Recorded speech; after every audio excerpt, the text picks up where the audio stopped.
Good evening, racing fans. Welcome back to the channel. As eagle-eyed viewers will be recognising that I'm in a different spot. Hopefully, it doesn't affect the form after a nice 12-1 winner today. It was blank after that, but just with the three selections, a 12-1 winner definitely lands us in some serious profit. Hopefully, more of the same tomorrow. But just worth mentioning, it's a big shame that a couple of horses went out on the track today, never made it back to their stable box. It's always a shame when that happens. Commiserations to all connections of the horses, and hopefully tomorrow we can have a clean days of racing and all the horses are coming back happy and in good form. So moving on to tomorrow's action, we've got some nice racing at Ascot, Newmarket, York as well, so it's always worth keeping a look across all of the cards, and I've got a couple of selections from Ascot, Chester and Hamilton of all places, and we'll start off at Ascot in a very competitive handicap, the 3 o'clock. It's over 5 furlongs, fast ground. We're going to see some fast times, and there's a lot of pace in this race, which might just set up for Stone of Destiny, who is not in very good form at all, to be totally honest. There's a few too many zeros in the form book for a lot of people. It's not going to put me off, though, at 18-1. I'll be having a few pounds each way. I just think this horse could be, well, we all know that he's well handicapped. He's been up to a mark in the mid 100s. He's been up to 105, I think. So he's down off 87 today. He's carrying a stone and a bit less. He obviously is a horse on the decline, but he's chucked in a few good efforts here and there. It wasn't a bad run at Epsom in the dash when he finished 6th, beaten a couple of lengths, and was only sent off 10-1 that day as well. So it was definitely expected a big run, and this course and distance winner was 8th in the King's Stand in 2021, and you think if the horse can merely repeat that 8th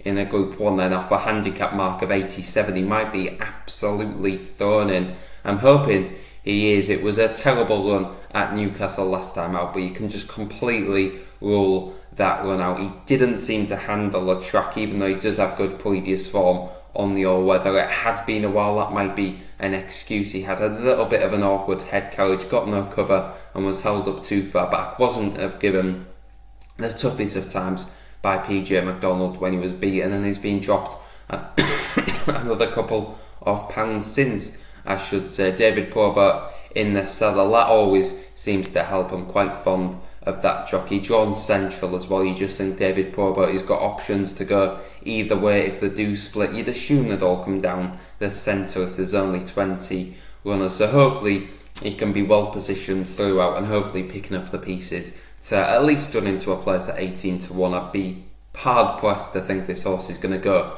and win this race, but on his best form he has every chance of winning, but he also has every chance of being dropped out of the TV scoring 2 furlongs to go and be nowhere to be seen. So hopefully it's the former, not the latter, and hopefully we'll get a decent run for our money at a big each way price. Next up at Hamilton, 6 o'clock, Joanna Mason and the Easterby's team up with a 13-8 shot in Refuge, who I think, let's be honest, it's not the strongest race of all time. This horse carries top weight, is looking to make it 3 quick wins out of 4 runs. Won the last 2 races, finished second the last day. That was only 6 days ago. Might be a slight concern, but over 5 furlongs, they're not exactly excluding too much energy from the horses. It's not like a Scotland National where they're running 4 miles, 2 furlongs, and they need a couple of months off after that. So hopefully the recent exertions won't have taken too much out of the horse. You just think this is last chance saloon for this horse in this squad. If he goes and wins, he'll be up in the mid 60s, at maybe early 70s. He'll be finding life a little bit tougher. I think Connections have found a fantastic opportunity. Joanna Mason in the saddle, and let's be honest, this horse should be looking for the fourth time at the amateur jockey on board the last day. Dropped her hands 20 yards too soon to the line and got chinned.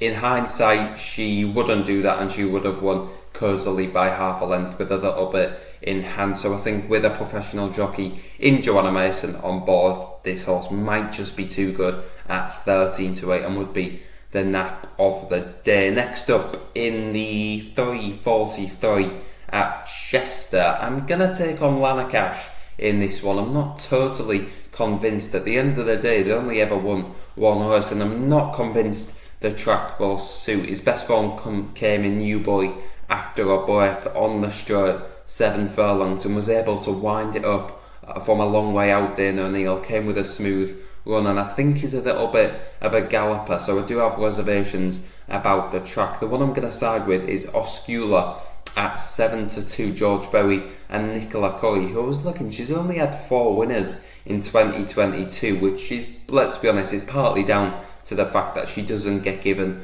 anywhere near as many as opportunities as she deserves. I think she's a pretty solid jockey and definitely deserves to be on more than 4 winners. Though nothing is a given in horse racing, but I think Oscula's got all ticks with the right boxes for this race. If you think as a 2-year-old won the Woodcut, won listed races at Carlisle on her penultimate start, and then won a French Group 3 as well, the form stacks up. Nicola Curry, I'm hoping that she can just steal this one from the front. I think Lana Cash will be held up which at Chester never works, I should say. Oscula might have the tactical speed to get to the front, kick off the final bend, and look, might not be the best horse in the race, but gets the weight from the 4-year-olds. I think gets about 7 or 8 pounds from Lana Cash. That might be enough, and hopefully Nicola Curry can be stealing it from the front, because I think no one's denying that Lana Cash is the best horse in the race, and when he goes and wins,